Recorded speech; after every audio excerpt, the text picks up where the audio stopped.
الحمد لله نحمده ونستعينه ونستغفره ونؤمن به ونتوكل عليه ونعوذ بالله من شرور أنفسنا ومن سيئات أعمالنا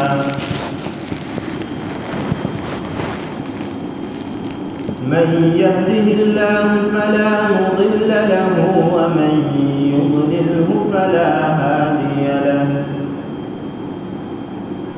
ونشهد أن لا إله إلا الله وحده لا شريك له ولا نظير له ولا وزير له ولا مشير له ولا معين له وصل على النبي وخاتم النبيين فقد قال الله تبارك وتعالى في كلامه المجيد والفرقان الحميد أعوذ بالله من الشيطان الرجيم بسم الله الرحمن الرحيم إن الله لا يغير ما بقوم حتى يغيروا ما بأنفسهم فقد قال رسول الله صلى الله عليه وسلم يوشك أن يأتي على الناس زمان لا يبقى من الإسلام إلا اسمه ولا يبقى من القرآن إلا رسمه مساجدهم عامرة وهي خراب من الهدى صدق الله مولانا العظيم وصدق رسوله النبي الأمي الكريم ونحن على ذلك لمن الشاهدين والشاكرين والحمد لله رب العالمين.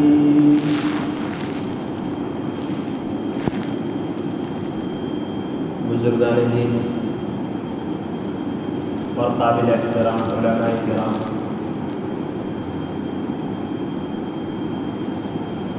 میں نے خطبے میں قرآن کریم کی ایک آیت کریمہ تلاوت فرمائی. اس آیت کریمہ میں اللہ تبارک و تعالی فرماتے ہیں ان اللہ لا یغیر ما بقوم حتی یغیروا ما بانفسهم، کہ اللہ تبارک و تعالی اس وقت تک کسی قوم کی حالت کو نہیں بدلتا جب تک کہ وہ قوم خود اپنی حالت نہ بدلے. اللہ تبارک و تعالیٰ کی نگہبانی اور مہربانی جو ہمیشہ بندوں پر ہوا کرتی ہے، اللہ تبارک و تعالیٰ اس سے کسی قوم کو محروم نہیں کرتا، مگر جب کوئی قوم اپنی روش، اپنا طور و طریق، اپنا تعلق اللہ تبارک و تعالیٰ سے بدل لیتی ہے، اپنا تعلق اللہ سے توڑ لیتی ہے اور دوسرا راستہ اختیار کر لیتی ہے، غیروں کا راستہ اختیار کر لیتی ہے، تو پھر اللہ تبارک و تعالیٰ کی طرف سے اس قوم پر عذاب نازل ہوتا ہے، پھر وہ کسی کے تالے نہیں تل سکتا اور نہ اس وقت کوئی مدد کا ہوتا. جب تک مسلمان اللہ تبارک و تعالیٰ کے قانون کے مطابق چلتے رہے اور جب تک مسلمانوں نے اللہ تبارک و تعالیٰ کے احکام کی پیروی کی، اس وقت تک اس دنیا کے اندر مسلمان عروج پر تھا، مسلمان فاتح قوم کہلایا کرتا. دنیا کی سپر پاور طاقتیں مسلمان کے سامنے زیر ہو جایا کرتی تھی. قیصر و کسریٰ کا دبدبہ جو چہار دانگے عالم میں گونج رہا تھا، لیکن جب اس نے مسلمان کا نام سنا تو اس کے تخت و تاج لرز اٹھے. لیکن میرا عزیزو، افسوس کی بات یہ ہے کہ جب سے مسلمانوں کے اندر عیش و عشرت اور خواہشات نفسانی کی پیروی کا سلسلہ شروع ہوا اور اللہ تبارک و تعالیٰ کے احکام اور نبی اکرم صلی اللہ علیہ وسلم کے طریقوں کا پاس و لحاظ نہیں رہا، اور اسلامی معاشرے سے اسلامی تہذیب، اسلامی تمدن، اسلامی شعار، اسلامی کلچر، اسلامی ذمہ داریاں مسلمانوں کے اندر سے ختم ہونے لگی تو پھر مسلمان ہر طرح کی پریشانیوں میں اور مصیبتوں میں مبتلا ہونے لگے اور اس آیت کریمہ کا پس منظر سامنے آنے لگا۔ میں نے آپ حضرات کے سامنے خطبے میں ایک روایت بیان کی جس کے راوی حضرت علی کرم اللہ وجہہ فرماتے ہیں کہ اللہ کے رسول صلی اللہ علیہ وسلم نے فرمایا یوشک ان یأتی علی الناس زمان لا يبقى من الاسلام الا اسمه ولا يبقى من القرآن الا رسمه مساجدهم عامرة وهي خراب من الهدى۔ اللہ کے رسول صلی اللہ علیہ وسلم نے فرمایا کہ ایک زمانہ ایسا آنے والا ہے کہ اسلام صرف اور صرف نام کا باقی رہ جائے گا، اس کی روح ختم ہو جائے گی، اس کی حقیقت ختم ہو جائے گی۔ لا يبقى من القرآن الا رسمه، قرآن کریم کے صرف حروف باقی رہ جائیں گے، اس پر عمل نہیں رہے گا۔ مساجدهم عامرة وهي خراب من الهدى، یہ مسجد عمدہ تعمیر ہوگی، عالیشان مسجدیں ہوگی، خوبصورت مسجدیں ہوگی، لیکن اس میں اللہ کو یاد کرنے والے، نماز پڑھنے والے، مسجدوں کو آباد کرنے والے بہت کم نظر آئے۔ وہ اللہ کے رسول صلی اللہ علیہ وسلم نے اس حدیث کے اندر 3 پیشین گوئیاں فرمائی۔ سب سے پہلی پیشین گوئی اللہ کے رسول صلی اللہ علیہ وسلم نے فرمایا کہ اسلام صرف اور صرف نام کا باقی رہ جائے گا، مسلمان صرف نام کا باقی رہ جائے گا، مسلمانوں کو اپنی ذمہ داری کا احساس نہیں ہوگا، مسلم اور غیر مسلم کے درمیان کسی قسم کا کوئی فرق باقی نہیں رہے گا، مسلمان اپنی اسلامی تہذیب سے، اسلامی شعار سے، اسلامی ذمہ داری سے دور ہوتا چلا جائے گا اور غیر اسلامی تہذیب سے قریب ہوتا چلا جائے گا۔ آج ہم دیکھ رہے ہیں جیسے غیر مسلم نماز نہیں پڑھتا، مسلمان بھی نماز نہیں پڑھے گا، غیر مسلم شراب پیتا ہے، مسلمان بھی شراب پیے گا، غیر مسلم جوا کھیلتا ہے، مسلمان بھی جوا کھیلے گا، غیر مسلم سودی کاروبار میں مبتلا ہے، مسلمان بھی سودی کاروبار میں مبتلا ہوگا، غیر مسلم کے گھروں میں ٹی وی اور ٹیلی ویژن ہے، مسلمان کے گھروں میں بھی اس سے قیمتی ٹی وی اور ٹیلی ویژن ہوگا، غیر مسلم سنیما دیکھتے ہیں، مسلمان بھی سنیما دیکھے گا، غیر مسلم کی عورتیں سڑکوں پر بے پردہ پھرتی ہے، مسلمان کی عورتیں بھی اسی عریانیت کا شکار ہیں۔ غرض یہ کہ مسلمان اپنے اسلامی تہذیب، اسلامی شعار، اسلامی کلچر کو بھول جائے گا۔ اسلام نے ہمیں جو تعلیم دی ہے کہ مسلمانوں کے اخلاق کیسے ہونے چاہیے، مسلمانوں کے کردار کیسے ہونے چاہیے، مسلمان کیسا ہونا چاہیے۔ الطہارۃ شطر الایمان، صفا آدھا ایمان ہے۔ اسلام نے ہمیں تعلیم دی کہ صاف ستھرائی اختیار کرو، اپنے بچوں کی کیسی تربیت کرنی ہے، لیکن اسلام نے جو ہمیں تعلیم دی ہے آج ہم دیکھ رہے ہیں کہ وہی تعلیم غیر اختیار کیے ہوئے الٹا ہو گیا۔ ایک شخص کسی اجنبی شہر کے اندر چلا گیا اور اس کو کسی اسلامی ہوٹل یا اسلامی آبادی کی تلاش ہے، تو آج کل کے زمانے کے اندر بہت ہی آسان راستہ ہے کہ جس گلی سے وہ گزر رہا ہے، اگر اس گلی کے اندر صاف ستھرا ماحول ہے، پرسکون ماحول ہے، صاف ستھرا علاقہ ہے، اگر کسی بچے کو دیکھ لیا تو اس کے چہرے سے سنجیدگی چمک رہی ہے تو وہ سمجھ لے کہ غیر مسلم کا علاقہ ہے۔ اور اگر جس گلی سے وہ گزر رہا ہے اس گلی کے اندر شور و شرابہ ہو رہا ہے، بچے کھیلتے کودتے نظر آتے ہیں، آپس میں لڑائی جھگڑا کرتے ہوئے نظر آتے ہیں، آپس میں گالی گلوچ کرتے ہوئے نظر آتے ہیں، گندا علاقہ ہے، تو یہ سمجھ لے کہ یہ مسلمانوں کا علاقہ ہے، یہاں ہمیں اسلامی ہوٹل مل جائے گا کہ اسلام نے ہمیں یہی سکھایا ہے۔ اسی وجہ سے اللہ کے رسول صلی اللہ علیہ وسلم نے فرمایا لا يبقى من الاسلام الا اسمه، کہ اسلام صرف اور صرف نام کا باقی رہ جائے گا۔ جیسے یہودی کہتے ہیں کہ ہمیں قوم ہے جس کا نام یہودی ہے، نصرانی کہتے ہیں ہمیں قوم ہے جس کا نام نصرانی ہے، سکھ کہتے ہیں کہ ہمیں قوم ہے جس کا نام سکھ ہے، برہمن کہتے ہیں کہ ہمیں قوم ہے جس کا نام برہمن ہے، عیسائی کہتے ہیں کہ ہم ایک قوم ہے جس کا نام عیسائی ہے، اسی طرح مسلمان بھی یہی کہے گا کہ ہم ایک قوم ہے جس کا نام مسلمان ہے، لیکن مسلمان ہونے پر کیا ذمہ داری ہے، کیا قانون ہے اسلامی، اس کو کچھ خبر نہیں۔ اگر کوئی شخص اس کے سامنے اسلام کی کوئی بات پیش کرے گا تو اس کو ذلیل کیا جائے گا، اس کو رسوا کیا جائے گا، اور اس کو بھی اپنے ساتھ لے ڈلنے پر مجبور کیا جائے گا۔ آج مسلمان پریشان کیوں ہیں؟ آج مسلمانوں پر کیوں طرح طرح کے ظلم ڈھائے جا رہے ہیں؟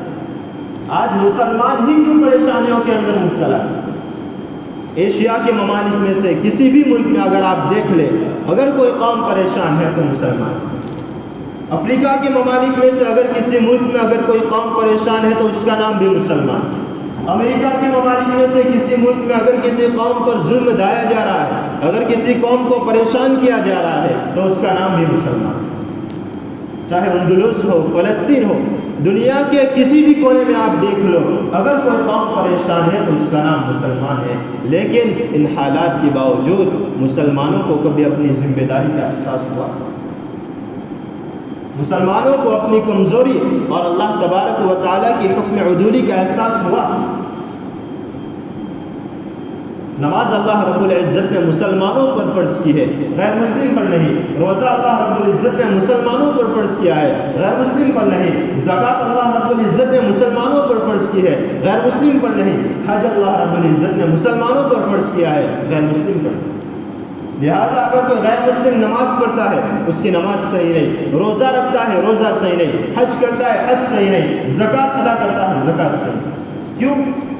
اس وجہ سے کہ اللہ رب العزت نے اس کو اس کا مکلف ہی نہیں کیا۔ مثال سے بات واضح طور پر سمجھ میں آئے، آپ کے پاس دو ملازم ہیں، دو نوکر ہیں، آپ ان میں سے ایک کو یہ حکم دے کہ تمہیں بروز جانا ہے، آپ نے آج اسے حکم دیا، وہ نہیں گیا۔ دوسرے دن آپ نے اسے حکم دیا، وہ نہیں گیا، بار بار وہ آپ کے حکم عدولی کر رہا ہے، نہیں مان رہا، تو اس صورت میں آپ کیا کریں گے؟ یا تو اس سزا دیں گے، اس کی تنخواہ کاٹ لیں گے، یا اس کو ملازمت سے نکال دیں گے، نوکری سے نکال دیں گے۔ لیکن جو دوسرا ملازم ہے، دوسرا نوکر ہے، اس کو آپ سزا نہیں دیں گے، اس کی تنخواہ نہیں کاٹیں گے، اس کو نوکری سے نہیں نکالیں گے۔ کیوں؟ اس وجہ سے کہ آپ نے حکم پہلے کو دیا ہے، دوسرے کو نہیں۔ اسی طرح اللہ رب العزت نے مسلم اور غیر مسلم دو قسم کے انسانوں میں سے مسلمانوں کو اپنے احکام اور اپنے قانون کا پابند بنایا ہے۔ لہذا مسلمان اس دنیاوی زندگی کے اندر رہتے ہوئے اللہ تبارک و تعالیٰ کی حکم عدولی کرے، اللہ تبارک و تعالیٰ کے احکام کی پیروی نہ کرے تو کیا اللہ رب العزت سزا نہیں دے سکتے؟ آج جو مسلمان ہر طرف پریشانیوں کے اندر مبتلا نظر آ رہا ہے، لیکن کبھی مسلمانوں کو احساس نہیں ہوا کیا یہ ہماری بدعمالی اور اللہ تبارک و تعالیٰ کی حکم عدولی کی سزا نہیں ہو سکتی؟ بہت ممکن ہے یہی وجہ ہے جس کی وجہ سے ہم کشمکش کی زندگی کے اندر مبتلا ہیں۔ اسی وجہ سے اللہ تبارک و تعالیٰ نے فرمایا ان اللہ لا یغیر ما بقوم حتی یغیروا ما بانفسہم، کہ اللہ تبارک و تعالیٰ اس وقت تک کسی قوم کی حالت کو نہیں بدلتا جب تک کہ وہ قوم خود اپنی حالت میں۔ لہذا مسلمانوں کو چاہیے کہ وہ اپنا تعلق اللہ سے جوڑیں، اپنا تعلق اللہ سے مضبوط کریں۔ جب اپنا تعلق اللہ سے مضبوط کر لیں گے تو پھر اللہ تبارک و تعالیٰ کی طرف سے مدد اور نصرت آنا شروع ہو جائے گی۔ لیکن شرط یہ ہے کہ ہمارا تعلق اللہ کے ساتھ قوی ہونا چاہیے۔ اللہ رب العزت نے جو ہمیں احکام ہمیں دیے ہیں اس پر ہم عمل پیرا ہونے چاہیے۔ دوسری پیشن گوئی اللہ کے رسول صلی اللہ علیہ وسلم نے فرمایا لا يبقى من القرآن الا رسم، کہ قرآن کریم کے صرف حروف باقی رہ جائیں گے، اس پر عمل نہیں رہے گا۔ میرا عزیزو، قرآن کریم کے بڑے فضائل ہیں۔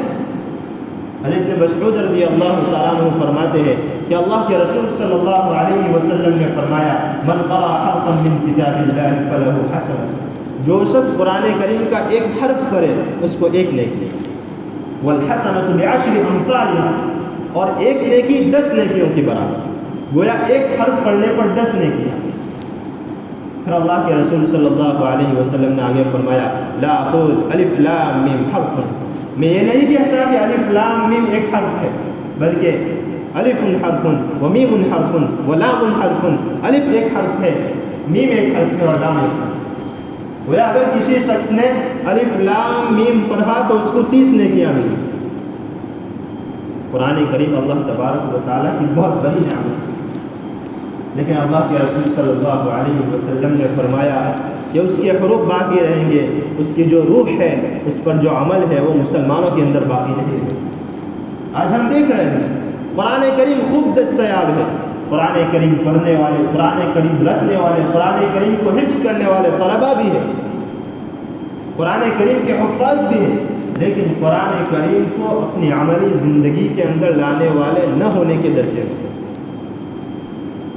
آج ہم ایسے حفاظ کو بھی دیکھ رہے ہیں جن کی شکل و صورت، جن کا لباس، جن کا حلیہ، جن کا طور و طریق کسی بھی چیز سے پتہ نہیں چلتا کہ عرش معلیٰ سے اترا ہوا، لوح محفوظ سے منتقل ہونے والا سرور کائنات محمد مصطفیٰ صلی اللہ علیہ وسلم کے واسطے سے امت تک پہنچنے والی اللہ کی امانت اس کے سینے میں موجود ہے، کسی بھی چیز سے پتہ نہیں چلتا۔ حضرت مولانا شبیر احمد صاحب قاسمی دعوت برکاتہ فرماتے ہیں کہ ایک مرتبہ میں تراویح پڑھنے کے لیے جا رہا تھا، میں نے مسجد کے باہر چند نوجوانوں کو بیڑی سگریٹ کے ساتھ کھڑے کھڑے بات چیت کرتے ہوئے دیکھا، ان میں سے کسی کے بھی چہرے پر داڑھی نہیں تھی۔ میں سمجھا کہ غیر مسلم ہے، میں نے ان کو سلام بھی نہیں کیا اور چلا گیا، لیکن میرے تعجب کی انتہا نہ رہی جب انہی نوجوانوں میں سے ایک نوجوان میرے بازو میں کھڑا رہا اور وہ جو حافظات قرآن کریم کی جو تلاوت کر رہے تھے، تراویح پڑھا رہے تھے، اس کو لقمہ دینے لگا۔ مجھے بڑا افسوس ہوا کہ اللہ معاف فرمائے کہ ایک حافظ قرآن کی شکل و صورت کی وجہ سے ایک مسلمان بھی اسے نہ پہچان سکے۔ اسی وجہ سے جب ظاہری شکل و صورت درست نہ ہو تو اس کے لیے حق نہیں ہے کہ وہ امامت کے لیے آگے بڑھے، چاہے وہ کتنا بھی بڑا قاری ہو، کتنا بھی بڑا عالم ہو، کتنا بھی بڑا مفسر ہو، چاہے اس کو کتنا بھی قرآن یاد ہو، لیکن اگر ظاہری شکل و صورت صحیح نہیں ہے تو اس کو حق نہیں ہے کوئی امامت کے لیے آگے بڑھے۔ اس کی موجودگی میں دوسرا کوئی کم علم اور باشرہ آدمی کو حق ہے جو آگے بڑھے۔ میرے بھائیو، قرآن کریم کے پڑھنے پڑھانے کا مقصد ہی یہی ہے کہ اس میں جو احکام بیان کیے ہیں وہ ہماری زندگی کے اندر آئے، ہم عملی طور پر قرآن کریم پر عمل کرنے والے بنے۔ قرآن کریم کا مقصد ہی ہے، آج ہم اپنے مقصد کو بھول چکے۔ اللہ رب العزت ہمیں قرآن کریم کو پڑھنے پڑھانے کے ساتھ ساتھ اس پر عمل کی بھی توفیق نصیب فرمائے۔ تیسری پیشن گوئی اللہ کے رسول صلی اللہ علیہ وسلم نے فرمایا مساجدہم عامرۃ وہی حرام من الہدی، کہ مسجدیں عمدہ تعمیر ہوگی، خوبصورت مسجدیں ہوں گی، عالیشان مسجدیں ہوں گی، لیکن اس میں اللہ کو یاد کرنے والے، اس کو آباد کرنے والے بہت کم نظر آئیں گے۔ آج ہم دیکھ رہے ہیں رمضان مبارک کے اندر، رمضان کا مہینہ جب شروع ہوتا ہے تو مسجدوں کے اندر نماز کے لیے جگہ نہیں ملتی، لیکن جیسے ہی دوسرا عشرہ شروع ہوتا ہے مسجدیں خالی ہونا شروع ہو جاتی ہیں، تیسرا عشرہ شروع ہوتا ہے مسجدیں خالی ہونا شروع ہو جاتی ہیں۔ جیسے ہی رمضان کا مہینہ گزرا کہ مسجدیں نمازیوں سے یتیم ہو گئی۔ بڑے افسوس کا مقام ہے، کیا مسجدیں صرف رمضان کے لیے، تراویح کے لیے تعمیر کی جاتی ہے؟ بلکہ مساجد کا اصل مقصد یہ ہے کہ تمام مسلمان مسجد میں آ کر جماعت کے ساتھ فرض نماز ادا کریں، اور فرض نماز رمضان اور غیر رمضان ہر زمانے کے اندر یکساں طور پر حکم ہے۔ یہ نہیں ہے کہ رمضان کے اندر نماز فرض ہے اور جو رمضان کے علاوہ جو مہینے ہیں اس کے اندر نماز فرض ہے، تو پھر کیا ہو جائے کہ رمضان کے اندر ہماری مسجدیں آباد رہتی ہے اور اس کے علاوہ جو مہینے ہیں اس کے اندر ویران ہو جاتے ہیں۔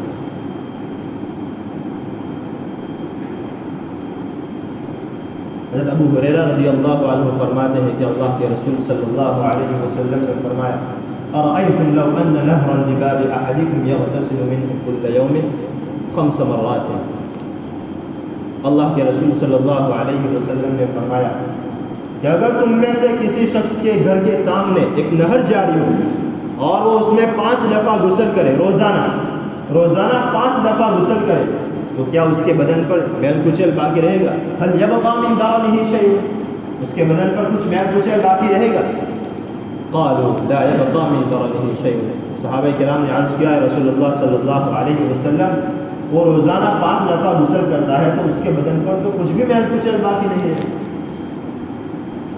قال رسول اللہ صلی اللہ علیہ وسلم فذلك مثل الصلوات الخمس يمحو الله بهن الخطايا. اسی طرح جب کوئی بندہ 5 وقت کی نماز ادا کرتا ہے اللہ تبارک و تعالی اس کے تمام گناہوں کو مٹا دیتا ہے. جس طرح دن میں 5 دفعہ غسل کرنے سے اس کے بدن سے سارا میل ختم ہو جاتا ہے، وہ صاف ستھرا ہو جاتا ہے، اسی طرح جب کوئی بندہ مسجد میں آ کر 5 وقت کی نماز ادا کرتا ہے وہ بھی گناہوں سے پاک صاف ہوتا ہے.